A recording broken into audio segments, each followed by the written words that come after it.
Hello, curious minds, and welcome to this intellectual journey. Today, we're diving into one of the most influential, complex, and undoubtedly controversial thinkers in modern history. A man whose name resonates with almost seismic power, capable of dividing opinions and defining eras. We are, of course, talking about Karl Marx. For some, he's the intellectual architect of 20th century tyrannies. For others, he's the prophet who diagnosed with surgical precision the inherent maladies of our global economic system. But beyond the myth, the propaganda, the ism that bears his name, who was this man, really?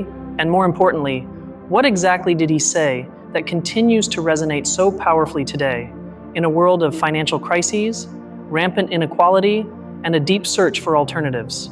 The big question of this video essay is simple yet profound. What can we learn if we set aside our prejudices and read Marx today? What tools does he offer us to understand the engine of our world, capitalism? Today, we're not going to debate the political destinies of nations. We're going to do something more radical, more fundamental. We're going to read. We're going to deconstruct his thought from its philosophical roots to his monumental critique of capital. This is the story of the man who wanted to understand the world in order, as he famously said, to change it. Before we dive in, a quick note. To bring this narrative to life, I've used artificial intelligence tools to generate the images you see. Think of them as a canvas, a way to illustrate the ideas and atmosphere of our discussion.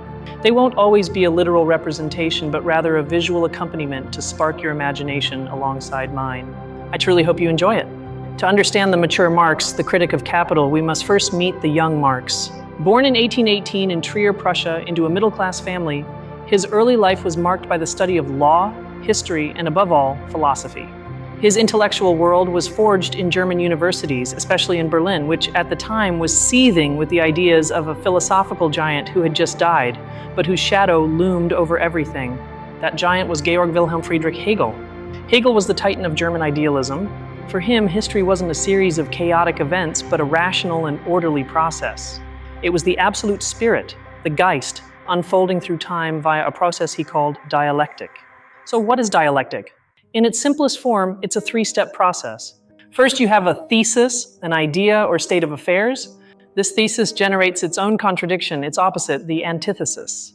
The clash between the two doesn't annihilate one another, but rather produces a synthesis, a higher state that preserves the best of both. And this synthesis then becomes the new thesis, and the cycle continues. Marx was fascinated by this method. Dialectic gave him a tool to see history not as something static, but as a process full of contradictions, struggle, and dynamic change. He saw in Hegel the key to understanding transformation. But Marx was a radical. He wasn't content with Hegel's idealism.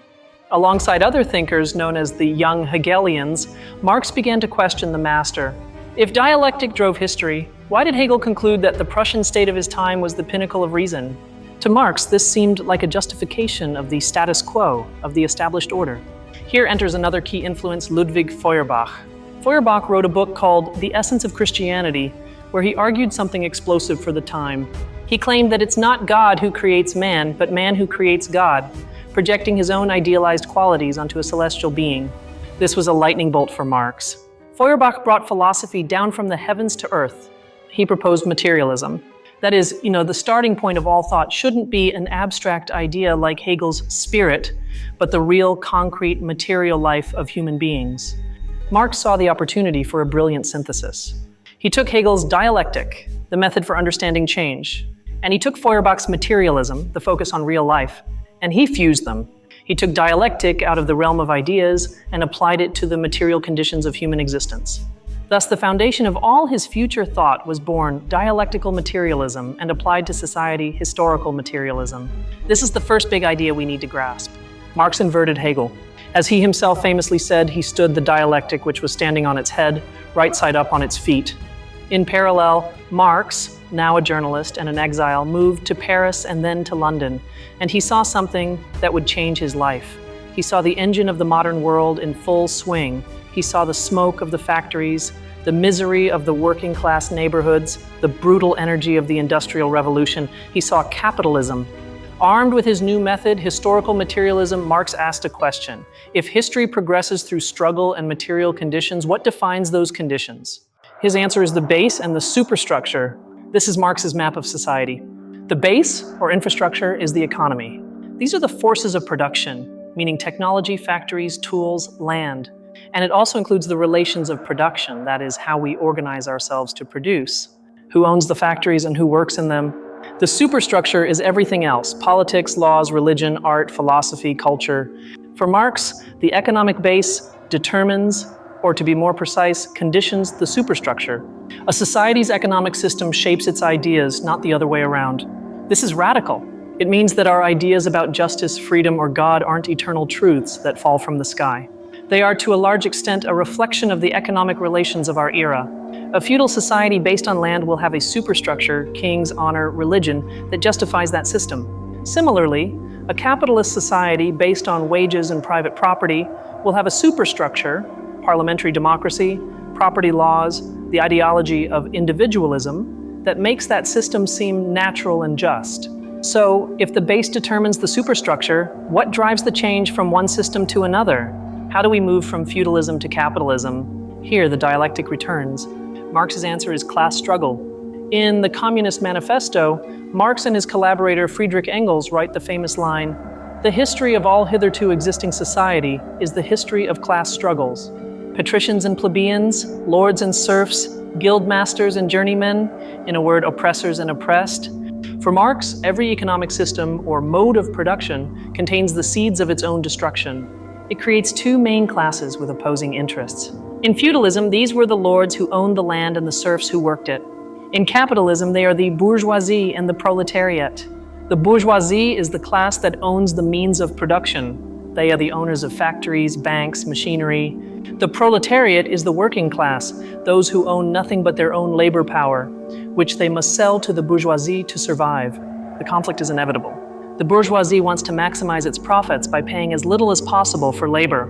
The proletariat wants to improve its conditions and wages. This tension, this struggle, is the engine of change. But the bourgeoisie doesn't just dominate through force. It dominates through ideology. Ideology, for Marx, refers to the ideas of the superstructure that justify the base. It's the culture, religion, and education that teach us that the current system is the only possible one, that it's natural, just, and eternal. The dominant ideology, Marx states, is always the ideology of the ruling class. It makes us see the particular interests of the bourgeoisie, like private property, as if they were the universal interests of all humanity. It's false consciousness. So let's recap. We have a method, historical materialism. We have a social structure, base and superstructure. And we have an engine of change, class struggle. Armed with these tools, Marx dedicated himself to his life's project, to analyze the anatomy of his own time, to strip bare the capitalist system. Here we enter the heart of his magnum opus, Das Kapital, or Capital. This isn't a political pamphlet. It's an incredibly dense economic, sociological, and philosophical analysis. And it all begins with the smallest unit of wealth in capitalism, the commodity. Marx opens Capital by stating that the wealth of capitalist societies presents itself as an immense accumulation of commodities. A commodity is an external object, a thing which, by its properties, satisfies human needs of any kind. But this simple commodity, Marx says, is a very intricate thing, full of metaphysical subtleties and theological remnants. Why? Because every commodity has a double life. It has a use value and an exchange value. The use value is simple. It's the utility of the object. A coat has use value because it keeps you warm. Bread has use value because it feeds you. This quality is physical and direct. It depends on the object's properties. The exchange value is much stranger.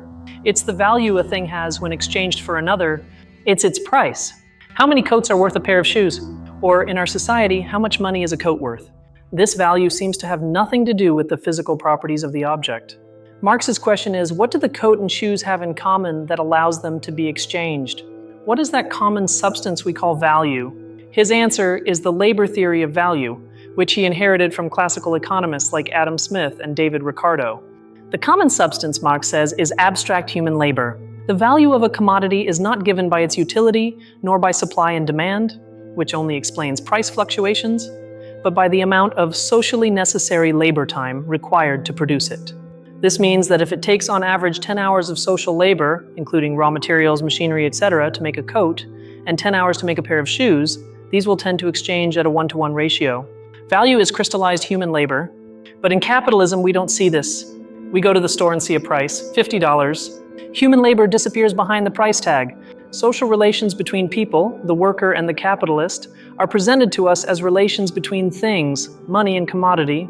This is one of Marx's most brilliant and peculiar concepts, commodity fetishism. Just as in religious fetishism, where humans worship an idol they themselves created, in capitalism, we worship commodities. We believe their value, their price, is a magical, inherent property of them. We forget the sweat, time, and human life invested in creating that object. The market becomes a natural, invisible force that governs our lives, like the weather. The market dropped, the market decided. The fetish hides the truth from us, that the market is just a system of human relationships. Now, if the value of everything comes from labor, the most important question arises: where does the capitalist's profit come from? If a capitalist buys raw materials and pays wages and sells the final product for its exact value, the sum of the labor invested, the profit would be zero. This is called the circuit of capital. The capitalist begins with money, D. With that money, they buy commodities, M, which are of two types. They buy means of production, raw materials, machines, and they buy a very special commodity, labor power, the worker. Then, in the production process, these commodities combine to create a new commodity, M prime, which is sold for more money than was initially invested, D prime, DMD prime. That extra is the profit. But where did it come from? It can't come from thin air. Marx solves the mystery. The profit comes from that special commodity, labor power. The capitalist doesn't pay the worker for the value they produce, but rather pays them the value of their labor power. And what is the value of their labor power? Like any other commodity, its value is the socially necessary labor time to produce it. That is the cost of keeping the worker alive. The value of food, clothing, housing, and education so that the worker can return to the factory tomorrow. We call this wages. Here's the trick. The capitalist buys labor power for its value, the subsistence wage. But that labor power, once put to work, can create more value than it itself costs. This extra unpaid value Marx calls surplus value. Imagine an 8-hour workday. In the first 4 hours, the worker produces value equivalent to their wage, their subsistence cost. Marx calls this necessary labor time, but the capitalist has hired them for 8 hours.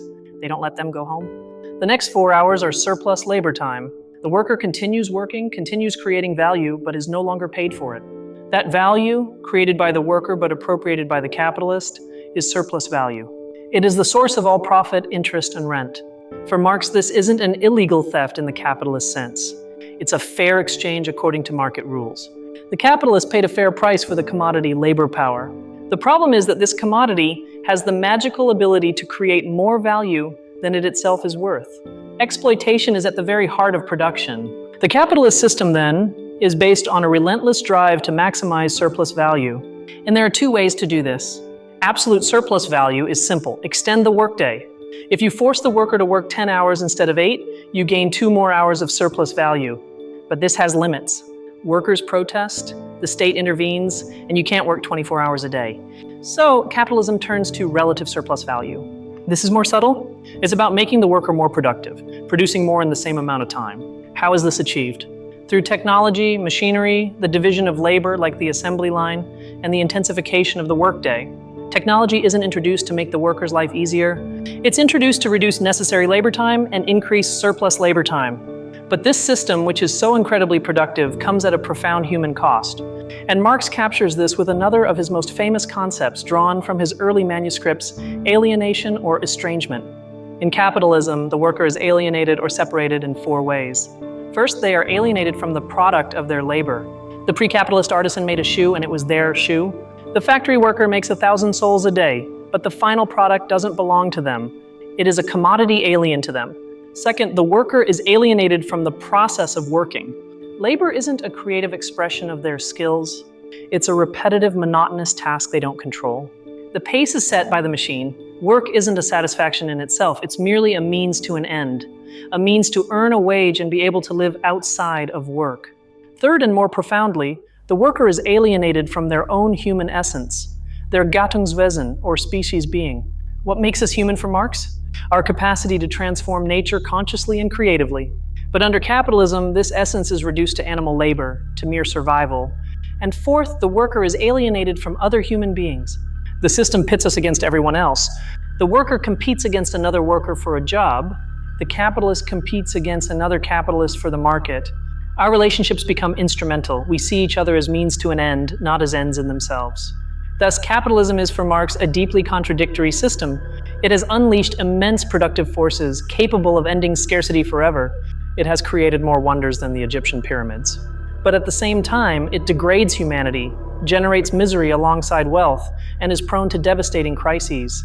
Marx also identified internal contradictions, such as the law of the tendency of the rate of profit to fall. As capitalists invest more in machinery, constant capital, than in labor, variable capital, the only source of surplus value, the general rate of profit in the system tends to fall, leading to periodic crises. All right, we've seen the critique, but Marx wasn't just a desk philosopher. He was a revolutionary. If capitalism is riddled with contradictions and inherently exploitative, what is to be done? Here we enter his political vision. If class struggle is the engine of history, who will be the agent of change in the capitalist era? For Marx, the answer is clear: the proletariat, the modern working class. Why them? Because capitalism, in creating the factory, has unintentionally created its own gravedigger. Unlike peasants, who are dispersed, the proletariat is concentrated in cities. They are organized by the very discipline of the factory, and most importantly, they have nothing to lose but their chains. They own no property, so their interest isn't to reform the property system, but to abolish it. Marx believed that as capitalism developed, competition would bankrupt small bourgeois individuals, and the majority of society would become proletarianized. Wealth would concentrate in fewer and fewer hands, and the misery of the vast majority would grow. Eventually, false consciousness would break down. The proletariat would develop class consciousness. They would understand their historical role. They would realize that it's not a struggle for higher wages, but a struggle to abolish the wage system itself. This would lead to the proletarian revolution, the violent or peaceful overthrow, Marx wasn't entirely consistent on this, of the bourgeois state and the seizure of power by the working class. This event would mark the end of human prehistory and the beginning of true history. And what would come next? This is where Marx becomes vaguer and where he has been most misinterpreted. He didn't provide a detailed blueprint for the future, but he did speak of a transitional phase, a period he called the dictatorship of the proletariat. This phrase frightens us today because we associate it with 20th century totalitarianism. But for Marx, in the 19th century, dictatorship didn't mean the tyranny of a single man. It meant the rule of a class. Just as parliamentary democracy was, for him, the dictatorship of the bourgeoisie, where the state protects property, this would be the rule of the working class majority. The purpose of this transitional phase, also called socialism or the lower phase of communism, was twofold. First, to expropriate the expropriators, to place the means of production, factories, land, under collective or state control. Second, to defend the revolution from counter-revolutionary attempts by the old bourgeoisie. During this phase, production would be organized rationally, not for profit, but for social need. But some vestiges of capitalism would still exist. For example, people would still be paid according to their contribution, to each according to his work. But this phase was only the path. The ultimate goal was the higher phase of communism. As productivity massively increased under a rational plan and the old bourgeois mentality disappeared, the state, that tool of class oppression, would wither away. It would cease to be necessary. In this final communist society, a classless, stateless, and ultimately moneyless society, alienation would be overcome. Private ownership of the means of production would be a memory. The division between manual and intellectual labor would disappear. Work would cease to be a burden and instead become life's prime want. It is here that Marx writes his famous maxim in the Critique of the Gotha program: from each according to his ability, to each according to his needs. Production would be so abundant that people would simply take what they needed and contribute to society with the work they enjoyed. For Marx, this wasn't a utopian dream. It was the next logical step in the material development of history. Capitalism had created the means, technology, productivity.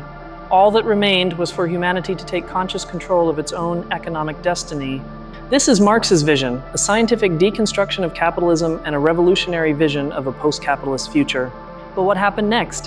Why is Marx's name so tarnished for so many? We must make a crucial distinction between Marx's thought and Marxism. Marx himself, upon seeing how some of his French followers interpreted his ideas, famously said, "All I know is that I am not a Marxist." After his death, his ideas were adapted, transformed, and often dogmatized by different political movements.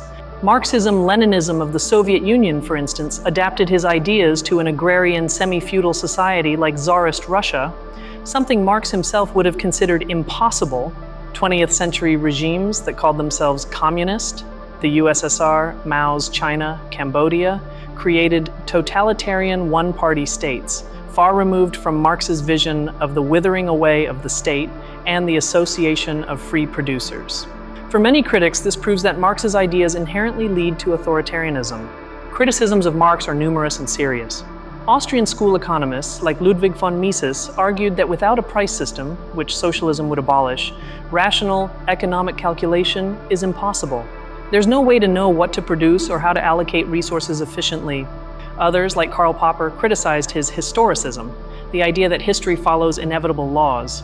Popper saw this as a closed, pseudoscientific, and dangerous ideology, one that justifies sacrificing the present for a predetermined utopian future. And Marx's prediction that the proletariat would become increasingly impoverished didn't come true in the West.